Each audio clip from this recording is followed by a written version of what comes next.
MrFalloffalot here. Rear brakes. Stainless steel steady arm welded on to swing arm. The steady arm was made from scratch. It's got swivel joints, or basically ball joints on the insides, so it can spin free. Shockers 30mm lower than standard. I've cleaned up all the welds, chromed those. Steady arm, I believe, is off an Xv1100, which same as FJ and a few others. Same as the brake caliper. So basically it's bolt on, and on my understanding I had to shave off a little bit of gap on the outside just to allow for the different width. Disc standard to a lot of Yamahas, hell of a lot of Yamahas. I believe the front on an XV, not 100% about that though. Spaced up washers. I had to do a bit of mods on the inside of the diff though, the spline area. Apart from that, it bolted straight up to everything, slid straight in. So that's rear. In the middle here, got rid of the battery. It is dirty in there. That's in. That's the reserve tank. Headlight switch. Every electrical bit that was under the seat is in that little area there. Fuel lines, as you can see, this is the breather line. I've yet to connect up the main feeder line, which is the biggest pipe coming down, and that'll go inside this one. That one's going up on there. That one feeds the breather. Yet to wrap the exhausts front and rear. Areas that you'll scrape if you do remove your centre stand. Well, in my case, I'll rub my bar and pegs before I rub anything. Pegs, I've got inch spacers with Kiriakan pegs, I believe they are, and homemade brackets onto the existing standard bar. In place down in this gap under there, I'm going to have a battery box. It's going to hang underneath. Replaced fuel lines to carbies with copper, just into rubber, just nice and simple. This round bit here, that's just a breather off a Holden on the rocker cover. I think EH, EJ, HQ, all those sort of things, it was just an oil cover cap. So I've just got the hoses jammed in it. It's been staying there the whole time. Works like a charm. Seat's not bolted on properly. Rear tail light, nice and simple. Roadweather will do. They're going. Air filter. Neil, you wanted this. What it is if you were going to do triple carbies on a Tirana, you'd use one of these. Just got it from a local car shop, auto shop, and that's it. Now what I've done, I've put a bit of tin, and as you can see it's a little bit folded over on both ends. One's longer. Just a bit of tin I had lying around, I cut that up. It was longer. I went for a ride and basically folded it over until it was a tuned length. My own dyno up and down the road. Now what I did do, I've recently done a bit of exhaust, cut holes obviously to let air in, or slit, and that squeezes on the inside of the elbow, the rubber elbow, which that elbow is just that blue neoprene, olefane, whatever the hell it is made of. It's rubber. It's for turbos and whatnot on your 200SX, 180SX, that sort of thing. Available at car shops. So just I don't think it's a 90 degree, I think it's a 35 or 40 degree. But that's all I needed, and it went on beautifully. Bracket just bent up with stainless steel. That's off a Vulcan 900 Kawasaki. That's just got the wire cable, so just put that on tonight. Go into the thing. Some idiots probably started a fire in the background, because there you go, the fire trucks. 39 degrees today. Hot one. It's going to be 41 tomorrow. Celsius.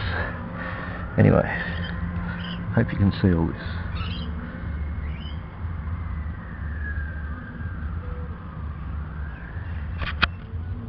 Now if I do lean it over, where have I scraped?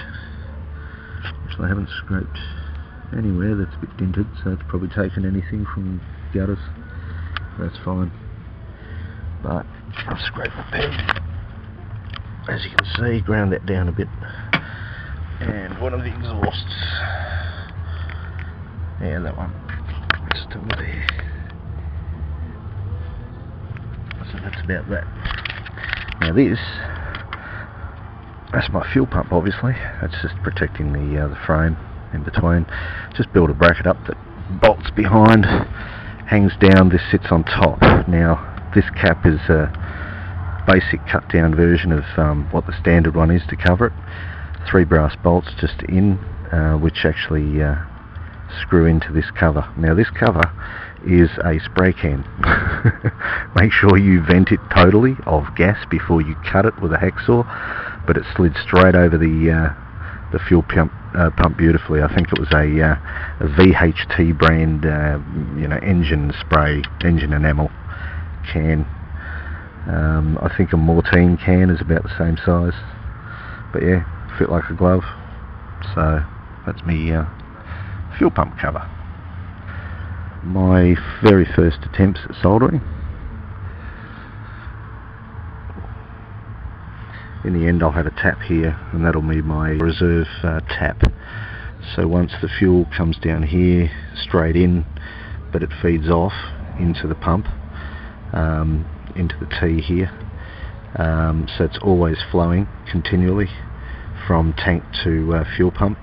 But then once it runs out to obviously tank down to about this point, that's where you have your reserve into play. Now it's not very big, but I haven't used the reserve on the standard one. It never worked, so I'm used to the distance. It'll do about 270, 300k almost to a tank, so that's enough for me. And brass fittings, breather I've just got into a hose. That's recycled off a mate, thanks Michael. That hose, bit of brass fitting. I will screw that into the rubber properly so it looks like it's an actual fitting. And fuel filter will go on this line, which is into the motor, yeah, into the carbies. Done a lot of cleaning up around here, getting rid of tags. It does not have the bracket on the front for the standard gauges anymore. I cut that off, cleaned it up. I've yet to redo the whole front end. I'll stick probably Harley front end, rake it about 3 degrees, a little bit out. So here will be roughly here. Just want to open this bit a little, probably a little bit there. They're going, yuck. They're getting changed, but I'm still keeping them underneath, which totally clear. Don't have to worry about that. Stops there. Bars. Where are my handlebars? 1 inch out to 1.5 inches, I think. Had to drill out in here. Homemade switches and those stupid little symbols just to keep the rotary guy happy, because you know that means horn and that means high beam and that means indicator. Got micro switches on this. Yeah, horns are self-cancelling. Bars I bought off eBay. Lesson here is don't buy off eBay, because they were supposed to be bent bars. They were supposed to have a bend here, come over a little bit, but this is what they sent me. So came from overseas, and apparently I would have had to pay the postage there, so I didn't want to have to spend another $100. Anyway, you know the story. Annoying. That's why you buy it from a local shop. Any of the shops can now order anything online, so support your local dealer. There's my cat in the background. Now, on I believe it was on. Lots of confidence in one disc. Apparently 2 discs were a little bit overkill for these, so I've got one. And yeah, brakes fine. Obviously the bike's a little bit lighter than it was standard, but pulls me up alright. That's just a colour, just to make it look pretty, and that's just to keep Mr. Roadworthy person happy, which will be pulled off afterwards, same as the indicators and a few other bullshit things. Yeah, tyre, oh god, I gotta change that. It's getting very close to roadworthy. Starter motor, brand new from America. This is going to have to be part 1 of this walk-around video, because there's a bucket load of stuff I've done on here which I haven't even said. I'll take the seat off, show you what's underneath, etc. But anyway, to satisfy a few, rear brakes, lowered shocks, handlebars, yeah, that'll do for now. MrFalloffalot out. Bye.